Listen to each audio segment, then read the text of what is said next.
أكبر نصيحة عايز أقدمها لكم في رمضان وإحنا لسه في بداية الشهر، إنك ما تضيعش وقتك، ما تضيعش عمرك في الكراهية والبغض، ما تضيعش عمرك في السرقة، في أكل أموال الناس بالباطل، ما تضيعش عمرك في النميمة والكذب ونجيب في سيرة بعض، ما تضيعش عمرك في عداء وخناق.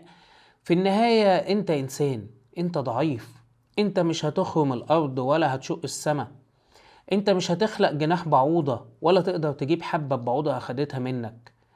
انت في النهاية انسان ضعيف. على ايه الصراع؟ على ايه الحرب؟ على ايه خناق؟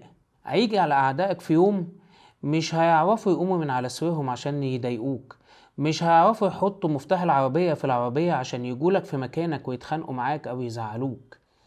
هيجي عليك نفسك انت وقت وهتقول هو انا كنت بتكلم في ايه، هو انا كنت بتخانق على ايه. كله في النهاية منتهي.